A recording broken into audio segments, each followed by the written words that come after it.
الحمدللہ رب العالمین والصلاة والسلام علیکہ یا رسول الکریم اما بعد اعوذ باللہ من الشیطان الرجیم بسم اللہ الرحمن الرحیم۔ ناظرین کرام، دوستو، بزرگوں، میری بہنوں، چھوٹے بچوں، السلام علیکم ورحمۃ اللہ وبرکاتہ۔ امید ہے آپ سب خیریت سے ہوں گے۔ اللہ تعالیٰ آپ سب کو خیریت سے رکھے اور اپنے حفظ ایمان میں رکھے، شیطان کے شر سے محفوظ رکھے اور ہم سب کا خاتمہ ایمان پر فرمائے۔ دوستو، جس کسی نے ہمارے چینل کو سبسکرائب نہیں کیا وہ یوٹیوب پر اکبر بھائی وی جے نو لکھ کر سبسکرائب کر لیتا ہے کہ آنے والی ویڈیو آپ تک بر وقت پہنچتی رہے۔ آج کی ویڈیو کا بیان ہے جو مر گیا اور اس پر منت ہو۔ صحیح بخاری نزہۃ القاری جلد نمبر 5 حدیث نمبر 2818 صفحہ نمبر 553 پر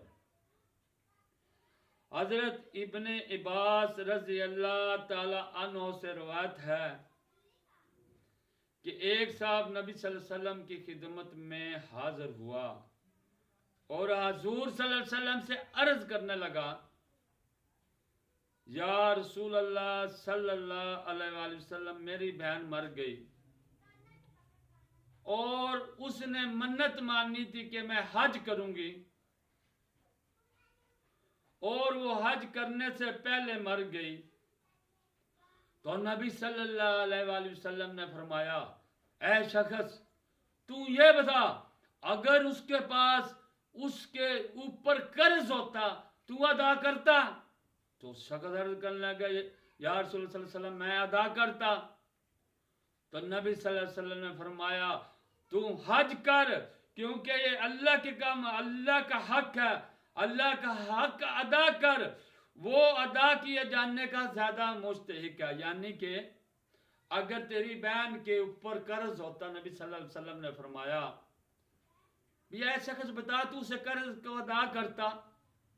تو نبی صلی اللہ علیہ وسلم نے فرمایا، نبی صلی اللہ علیہ وسلم سے عرض کی شخص نے کہ یا رسول اللہ صلی اللہ علیہ وسلم، میں ادا کرتا۔ تو نبی صلی اللہ علیہ وسلم نے فرمایا کہ اس نے حج کی منت ماننی تھی، اور اگر آپ کے پاس گنجائش ہے تو حج کر، اللہ تعالیٰ اس کا زیادہ مشتق ہے بندوں اس کے کاموں سے، دوسرے کے قرض کاموں سے، یہ اللہ کا حق ہے۔ اسی کے ساتھ میں دوسری حدیث بیان کر دوں۔ کچھ لوگ غلط منتے بھی مانتے ہیں، یہ اس کے ساتھ ہی حدیث ہے 5ویں جلد کے، وہ 2818 تھی، یہ اس کے ساتھ ہی حدیث ہے 2819۔ آپ صلی اللہ علیہ وسلم مسجد میں بھی میرے رسول پہ ایک شخص آیا، کھڑا ہو گیا، اور سائے میں بھی نہیں، دھوپ میں کھڑا ہو گیا۔ آپ صلی اللہ علیہ وسلم نے صحابی سے فرمایا، اس سے پوچھو اسے کیا ہے؟ وہ صحابی سے شخص کہنے لگا کہ میں نے منت مانی ہے کہ میں کھڑا رہوں گا، بیٹھوں گا بھی نہیں، میں دھوپ میں رہوں گا، سائے میں بھی نہیں جاؤں گا، اور میں کسی سے بات بھی نہ کروں گا، چپ رہوں گا، اور میں نے روزہ رکھا ہے، یہ میری منت ہے۔ جب اس صحابی نے جو پوچھنے گیا تھا، نبی صلی اللہ علیہ وآلہ وسلم سے عرض کی، یا رسول اللہ صلی اللہ علیہ وسلم، وہ یہ کہہ رہا ہے۔ تو آپ صلی اللہ علیہ وسلم نے فرمایا، وہ اپنے صحابی کو، جا اسے کہہ دے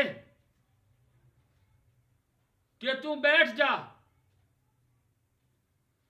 اور چپ کر روزہ بھی کھول دے، بات کر، اور دھوپ سے بھی ہٹ کر سائے میں بیٹھ، اور اپنے روزے کو مکمل کر، تیری منت پوری ہو جائے گی۔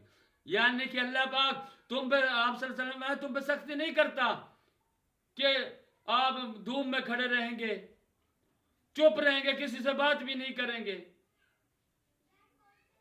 اور کھڑے رہیں گے، بیٹھیں گے بھی نہیں۔ نبی صلی اللہ علیہ وسلم نے یہ کیسی منت ہے؟ تو نے روزے کی منت مانی ہے، اپنی روزے کی منت پوری کر۔